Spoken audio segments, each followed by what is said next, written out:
මම W මබේරත්න මම මේ ගල්වලක තමයි වැඩ කරේ. දැන් අවුරුදු 5ක් විතර දැන් එකතැන උප්පල වෙලා කකුලට ගලක් වැටලා ගල්වලේ වැඩ කරනකොට කකුල හේරම පොඩි වුණා. දැන් මට වැඩපොලක් කරගන්න විදියක් නැහැ. මගේ මේ දරුවෝ 3 දෙනෙක් ඉන්න හොඳට ඉගෙන ගන්නවා.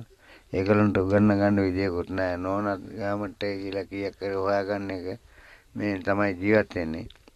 ඉතින් එයාට හැමදාම යන්නම මගේ මේ වැඩ කටයුතු කරලා ඉවරනකොට ඉතින් එයාට දවල් වෙනවා. ඒ නිසා ඉතින් වැඩට යන්න විදියකුත් නැහැ. I went for the diving trial last month and ස්ට්‍රෙස්වලට තෙමනවා මාත්‍ය ගේ ඇතුළේ ඉන්න බෑ. ඉතින් ගොඩක් හුලං ඇස්සේ යනකොට මේ හුලං පවණක් කාට හුලං හයියෙන් ගැහුවොත් එimhe හුලං කරන් ටිකත් එක්ක හුලං යන අවස්ථානන්තයි. පොලොස් ගෙඩියක් කොස් ගෙඩියක් කරලා කොස් මල්ල දරුවන්ට දෙනවා කන්න නැත්නම් මඤ්ඤෝ කලයක් කරලා ඒ මඤ්ඤෝ කලයක් තම්බලා එහෙම දෙනවා. එහෙම තමයි මහත්තයා අපි ජීවත් වෙන්නේ.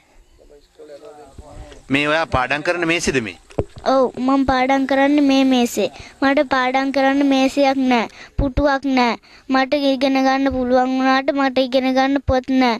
පෑන් නැහැ. පැන්සල් නැහැ. මම ඉගෙන ගන්නේ 4 ශ්‍රේණියේ. ලබන අවුරුද්දේ ශිෂ්‍යත්වයට යන්න මම පාඩම් කරනවා. මට පාඩම් කරන්න පොත් නැහැ. මම පාඩම් කරලා ලියලා පන්තියේ පළවෙනියෙන් ගත්තා.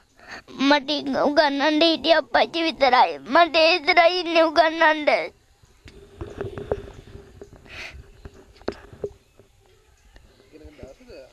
ඔව් මම ඉගෙන ගන්න ආසයි. මට උගන්නන්න කවුරුත් නැහැ. මගේ අප්පච්චි විතරයි මට උගන්නන්න ඉන්නේ.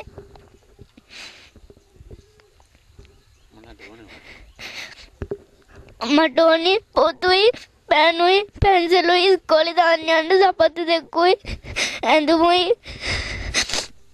ගේකුයි හදලා විතරයි. ලයිට්යි මට පාඩම් කරන්න ලයිට් විතරයි ආයෙ ඕනේ.